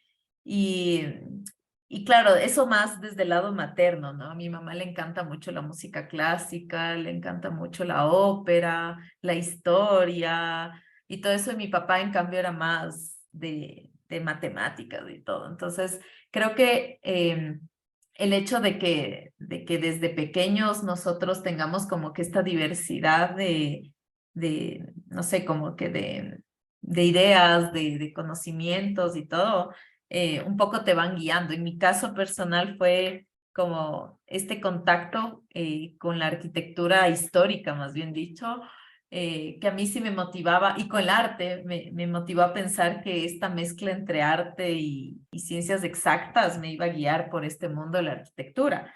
Entonces yo creo que si es que nosotros un poco queremos que las personas se interesen por eso, y yo creo que sí es bastante importante eso. Hay algo que ustedes saben que yo en clase siempre critico, soy una crítica por el tema del urbanismo, del movimiento moderno, por los efectos negativos, ¿no? Pero yo creo que en la Carta de Atenas hay algo que me parece bastante interesante, que dice que como nosotros queremos que los seres humanos vivan en ciudades hermosas, en ciudades que nos gusten a todos y la gente no sabe sobre arquitectura. Entonces me gusta mucho esta idea de que no es necesario que seamos arquitectos o arquitectas o que tengamos que estudiar una carrera de arquitectura para poder apreciar una ciudad funcional, una ciudad bella, una ciudad que esté bien construida. Entonces creo que es muy necesario que en las escuelas, en los colegios, o sea, y no necesariamente si es que vas a estudiar arquitectura, sino que desde pequeño tú puedas apreciar cómo debería ser un parque, cómo debería ser una arquitectura bonita, cuáles son las condiciones básicas de habitabilidad que debería tener tu ciudad, tu hogar. Y eso creo que es muy básico, porque cómo la gente va a desear vivir en un hogar mejor o en una ciudad mejor si no saben que eso puede existir. A la final nosotros vivimos en ciudades muy hostiles, donde a veces ya aceptamos porque así es como nacimos en esto, no sabemos que existe algo mejor. Y esto lo digo porque incluso viendo muchos de los diseños, cuando yo estaba dando clases de diseño urbano, yo veía que los diseños replicaban errores de nuestra ciudad actual. Entonces, yo creo que si es que nosotros obviamente no explicamos cómo sería una ciudad más bonita, y no solo para la gente, sino una ciudad en la cual se respete los derechos de la naturaleza, obviamente difícilmente vamos a construir, diseñar o querer que nos diseñen o nos construyan ciudades y arquitecturas de ese tipo, ¿no? Claro, finalmente la Majo está diciendo algo que ronda alrededor del hecho del conocimiento, ¿no? Nuevamente, conocer para empoderarse. Yo creo que hay una cosa que es fundamental para poder erradicar o procurar erradicar los niveles altísimos de desigualdad que pueda haber en las universidades, ¿no? En cuanto a cuestiones de género, pero también en cuanto a cuestiones de jerarquías, ¿no? De las relaciones de poder. Y yo creo que cuando se desconoce el potencial que tiene la organización estudiantil, ustedes que son una organización nacional de estudiantes de arquitectura, creo que es importante que conozcan la arquitectura, que conozcan la historia de los movimientos estudiantiles y del potencial que tienen, ¿no? De todo ese potencial de solidaridad, de acción colectiva, de todos estos objetivos comunes de grupo y que muchas veces no son conscientes de la fuerza que tienen para que no les maltraten. A mí me ha impresionado cómo muchas veces se echan para atrás cuando ya han emprendido una lucha en contra del maltrato, en contra del acoso, en contra de, exigiendo sus derechos mínimos como estudiantes de un espacio digno, de tener clases, de no ser maltratados. Entonces, parece que se olvidan de las luchas históricas. Miren que las luchas históricas, dentro de las luchas sociales, también están las luchas estudiantiles. Y no me refiero a cuestiones violentas, ¿no? Lamentablemente, muchas marchas pacíficas han terminado en marchas violentas, muchas veces no por parte de los estudiantes, sino por parte de la oposición que entiende que las fuerzas estudiantiles tienen un poder alucinante. Entonces tratan de aplacar esa fuerza, que es lo mismo que puede pasar con los movimientos feministas, ¿no?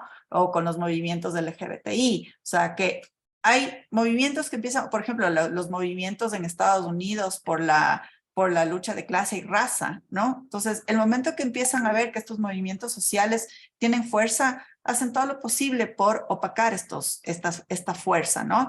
Entonces, yo creo que ustedes deben empezar a conocer el potencial que tiene la organización estudiantil para exigir estos derechos, ¿no? Exigir los derechos a nivel académico, a nivel de lo que ustedes se merecen como estudiantes de una universidad pública. Y también en el caso de las chicas, que esto ya es una cosa que no debería ser un tabú. Bueno, pues chicas, hay que hablar y no hay que quedarse calladas ante el maltrato, ante el acoso.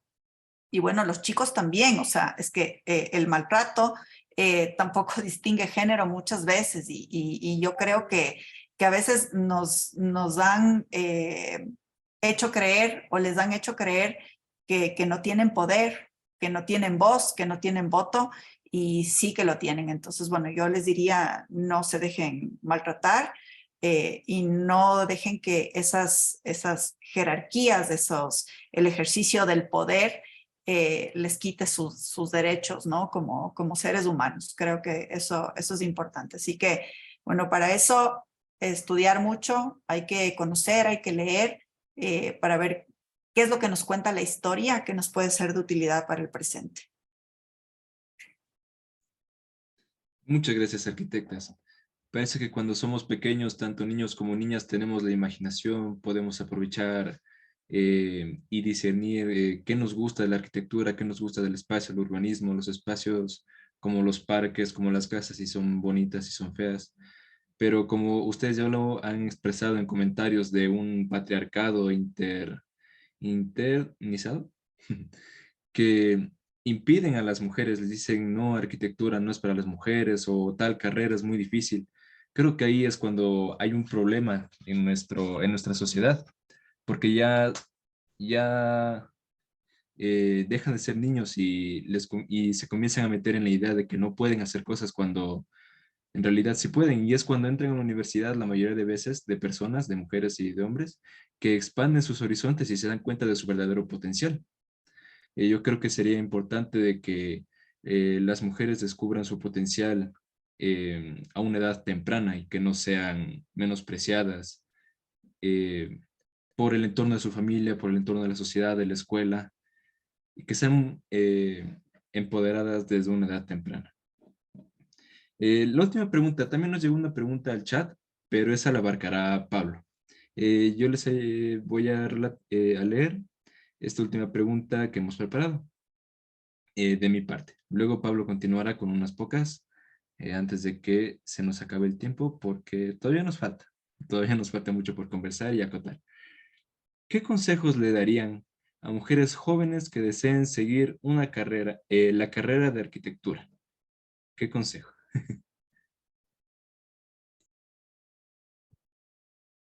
A ver, híjole, veamos, ¿qué puede ser? O sea, si es que quieren seguir y si es que realmente les gusta, y no solo arquitectura, sino cualquier carrera, creo que es lo que eh, siempre creo que le diría a cualquier persona, ¿no? Que haga lo que realmente le encante, lo que sea lo que le apasione, ¿no? No importa si es que a veces nosotros, por lo general, pensamos en seguir carreras solo por un tema de dinero y pensamos que tienes que seguir medicina porque después si te pones tu consultorio, pero yo creo que debes seguir lo que te apasiona y si es que arquitectura es lo que te apasiona, no lo que tus padres te dicen, no lo que tu novia te dice o tu novio, no sé, debe ser lo que te guste, sea lo que sea. Y si es que es arquitectura, a mí me parece que es desde mi perspectiva y como yo la he vivido, es una de las profesiones más gratas porque gracias a esta profesión, yo siempre he sentido que he podido conocer mucha gente maravillosa en muchos aspectos. Me ha permitido descubrir distintas formas de desempeñarme, no solo desde el tema del diseño, que al principio, según yo decía, no, es que yo estudio arquitectura porque quiero diseñar edificios, ¿no? Y a la final me ha permitido conocer que la arquitectura abarca tanto, no solo o sea, no solo son edificios, es ciudades, jardines, es restauración, es historia, es investigación, justo lo que decía Lavero con su estudio, ¿no? De I más D más A, ¿no? Y que hay muchas más, le pueden agregar muchas más, hasta fotografía, tanto y por ejemplo, ahora lo que yo estoy haciendo es investigación histórica y literalmente paso en un archivo histórico desempolvando mapas antiguos, entonces también tiene que ver con cartografía, con geografía, entonces es una profesión que te permite descubrirte y descubrir mundos maravillosos, entonces yo diría eso como para motivarles, ¿no?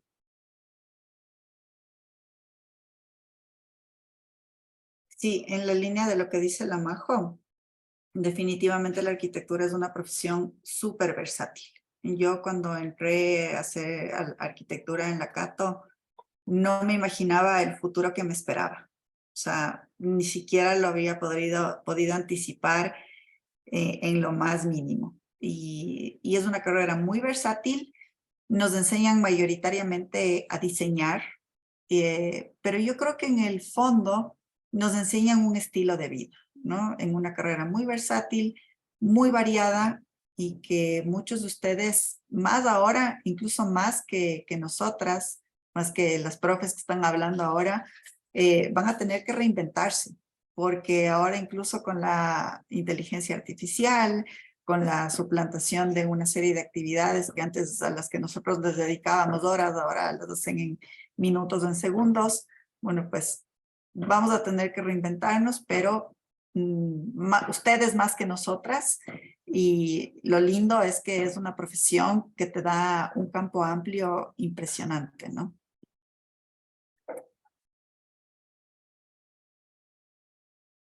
Bueno, retomando un poco lo que menciona, yo también considero que algo que la arquitectura enseña es como que aprender a aprender, ¿no?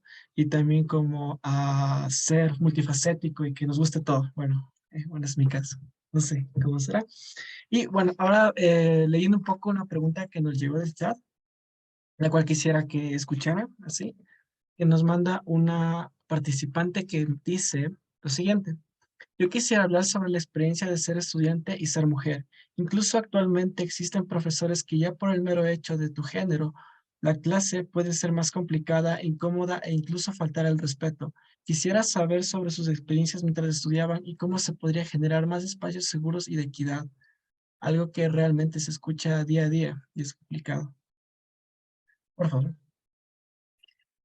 A mí algo que me llamó la atención mucho y que fue súper loco fue escuchar la experiencia de la Vero cuando alguna vez visitó la FAU para inscribirse, ¿no? Y que ya desde la entrada le pareció un lugar hostil y dijo, no, claro, en mi caso fue súper raro porque voy a hablar, como decía la persona que hizo la pregunta, justo desde la experiencia de cuando yo fui estudiante, no ahora como profesora, porque a veces sí es horrorizante lo que se escucha, pero de lo que yo viví. Y claro, a mí, en cambio, yo tuve una experiencia muy distinta, que también es raro, ¿no? Pero, por ejemplo, yo estudié en un colegio católico, mixto. Entonces, para mí, yo ya estaba acostumbrada a tratar con hombres y mujeres, pero claro, de esta idea de pasar de un colegio católico y particular a pasar a estudiar en una universidad pública, fue como, wow, así como, para mí fue un mundo hermoso. Fue como descubrir algo que yo no sabía que existía, ¿no? Fue conocer gente de distintas ciudades, conocer gente de distintas realidades. Entonces me encantó muchísimo eso. Pero eso no significa que voy a romantizar tampoco a la universidad. Para mí la universidad fue un ambiente bastante hostil y que en mi caso personal también viví esa hostilidad de parte de algunas personas que fueron mis profesores. ¿Cómo yo logré vivir eso? No lo recomiendo hacer de la manera como yo lo hice, porque tampoco está bien. Yo tuve una experiencia con un profesor de matemáticas que nos coqueteaba mucho a las compañeras y nuestros compañeros nunca dijeron nada. Era horrible porque él siempre no le importaba, estábamos en clase y él siempre nos decía cosas así bastante horrorosas, ¿no? Como, ustedes son las reinas y yo quisiera ser su plebeyo y ojalá que algún día ustedes se enamoren de este plebeyo, cosas así como no sea fuera de lugar. O sea, estamos en clase, nosotros vamos a estudiar, no nos interesa escuchar sus argumentos, señor. Y él era un tipo bastante nefasto.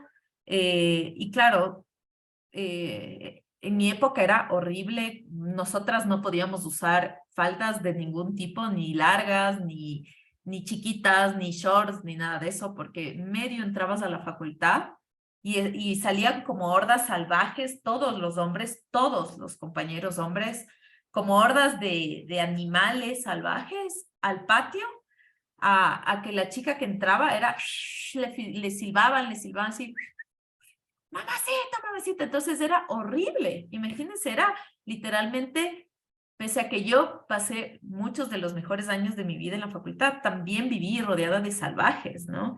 Era horroroso. Y ahora yo veo que obviamente estamos viviendo en un mundo muy diferente al cual yo viví cuando era estudiante.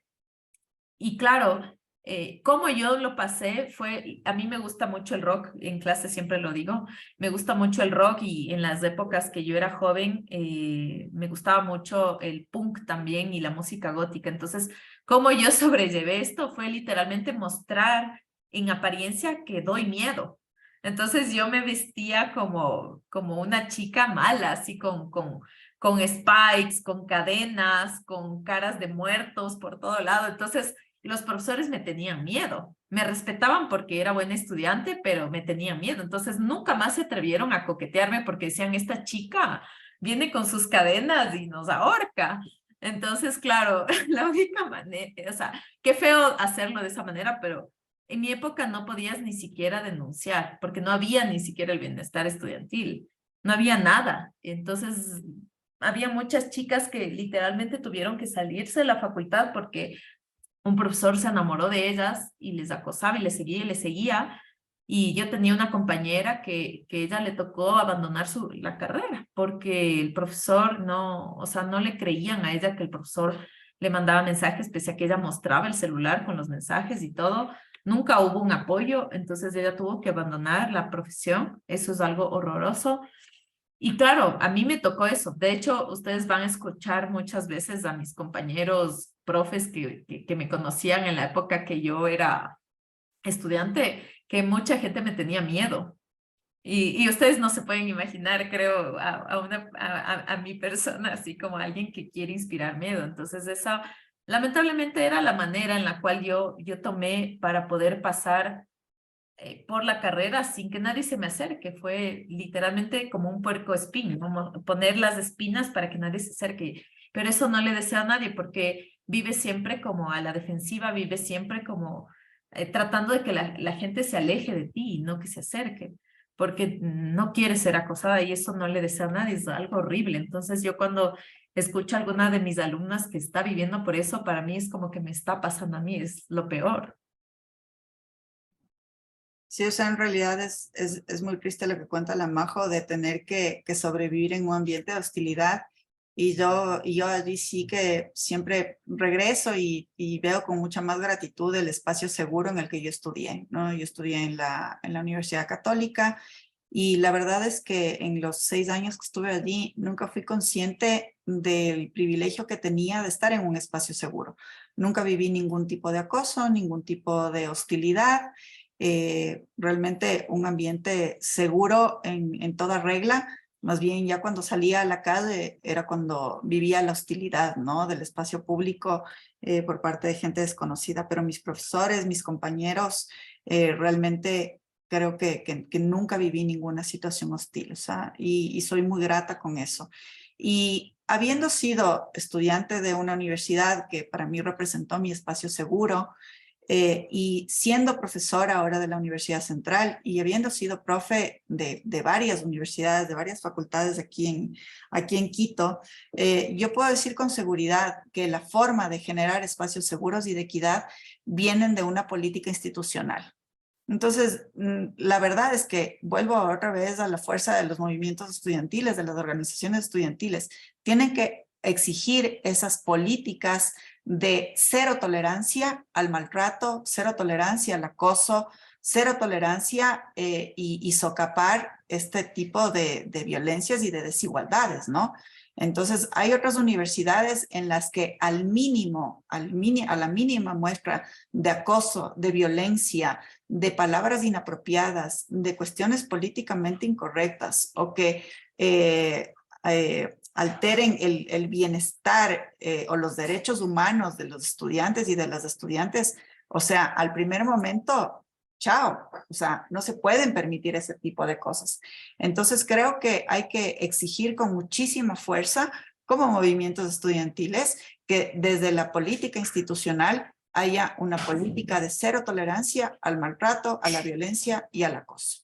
No hay otra manera, chicos, o sea, francamente, porque ustedes, o sea, a veces cuando las denuncias, y yo entiendo que a veces las denuncias o las quejas, muchas veces se quedan en una papelera, ¿no? Y es súper triste, pero si se juntan como colectivo, bueno, pues espero que pronto, más pronto que tarde, las políticas institucionales mejoren en ese sentido, porque no hay otra forma de hacerlo, ¿no? Entonces, y para eso, también, dicho sea de paso, a quienes ustedes eligen como sus representantes, tanto a nivel estudiantil como a nivel docente, como a nivel institucional, en cargos directivos, tienen que pensar que tienen que ser personas con integridad, porque eso implica que si alguien es íntegro, no tiene un rabo de paja que luego finalmente va a ocultar ciertas cosas que no le conviene sacar a la luz, porque también se salen a la luz las cosas que ellos hacen, ¿no? Y es una especie de círculo vicioso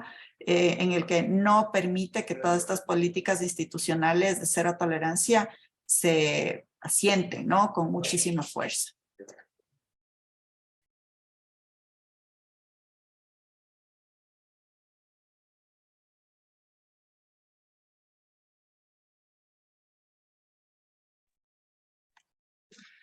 Ya, bueno, ok. Bueno, creo que podemos concluir que la participación de las mujeres en la arquitectura ha ido evolucionando a lo largo de la historia y ha ido como que dejando una huella, avances importantes en lo que respecta en la profesión de la arquitectura. Eh, y claro, o sea, también existen algunas arquitectas que dejaron unas huellas que son muy marcables, tales como Zaha Hadid, Denise Scott Brown, y que bueno, o sea, que el papel de las mujeres en la arquitectura es como que va más allá de una contribución profesional, que también han desempeñado un papel importante en la promoción de la sostenibilidad, la justicia social y la inclusión en el entorno construido. Y pues bueno, o sea, esta noche hemos tenido el honor de escuchar a estas grandes arquitectas, la arquitecta Vero, la arquitecta María José, dar sus opiniones, visiones y sus comentarios acerca del rol de la mujer en la arquitectura. Bueno, les damos las gracias por parte de Contigo y Yonea Voce por tomarse su tiempo y brindarnos esta charla que, o sea, nos sirvió a todos, porque todos vimos sus publicaciones del libro de pioneras y fue toda la comunidad estudiantil de Ecuador quien pidió esta conversación. Entonces nosotros como estudiantes les agradecemos eh, de lo más profundo y con la mayor sinceridad. Gracias por esta charla. Gracias, gracias Danilo por tus palabras tan bonitas. Y bueno, yo quiero decir una cosa que me ha sorprendido gratamente. Y es que todos los que han hecho las preguntas son chicos y que me encanta ese Creo que interés. ay, Sí, me encanta ese interés del género masculino de nuestros estudiantes hombres por este tema. Y bueno, desde hace un rato yo quería decir que esta es una oportunidad no solamente para entender el rol de la mujer en la arquitectura y la participación de la mujer en la arquitectura, los retos, las oportunidades, sino también de la construcción de nuevas formas de ejercer la masculinidad, de ejercer la profesión como hombres, de ejercer nuestros roles, ¿no? Y que así como las mujeres pueden ser sensibles, organizadas, escribir lindo, entre comillas, como decía por allí un comentario, los hombres también lo hacen de manera espectacular, tienen una sensibilidad que no por ser hombres la tienen que coartar, una capacidad de organización que no por ser hombres la tienen que rechazar. Entonces creo que esta es una forma de entender la necesidad de reconstruirnos como sociedad, ¿no? Y que cuando rompemos esos roles, también los chicos, ustedes, se liberan de un montón de responsabilidades y de cargas que les han otorgado históricamente por ser del género masculino. Entonces es súper importante romper eso y me encanta que estén interesados en el tema y que ustedes sean también protagonistas de todas estas preguntas y que así están en la capacidad también de empatizar con sus compañeras, ¿no? Y de generar otro tipo de relaciones que les digo que en la vida cotidiana, cuando haya una igualdad en los roles, en la casa, en el día a día, es una maravilla. O sea, es un verdadero disfrute, tanto para mujeres como hombres, ¿no? Y que se educa desde eso, desde el ejemplo, desde lo doméstico, desde la vida cotidiana. Y para ustedes su vida cotidiana es su clase, su compañera que está al lado. Entonces, bueno, nuevamente, me encanta que ustedes hayan organizado esto y les agradezco de todo corazón porque sé que además han tenido que pasar muchos obstáculos para poder llegar hasta este momento. sí, muchas gracias chicos, chicas, por la invitación. Bueno, antes de que ya nos despidamos por última vez, por favor los participantes nos podrían ayudar encendiendo las cámaras para tomarnos la foto del último conversatorio, ya para clausurar esta serie de conversatorios que nos han enriquecido de manera intelectual y qué mejor final que con ustedes, ¿no? Entonces, por favor, chicos, comiencen a encender sus cámaras. Vamos a tomar la foto para subirlo a nuestras redes sociales.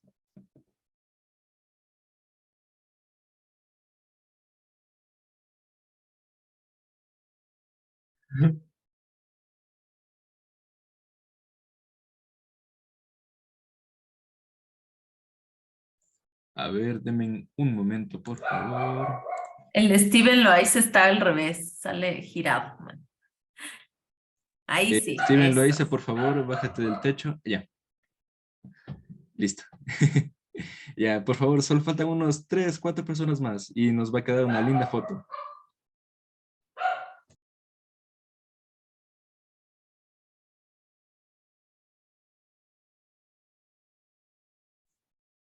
Ya. A ver. Sonrisas a la 1, a las 2 y a las 3. Me olvidé de sonreír yo. Listo.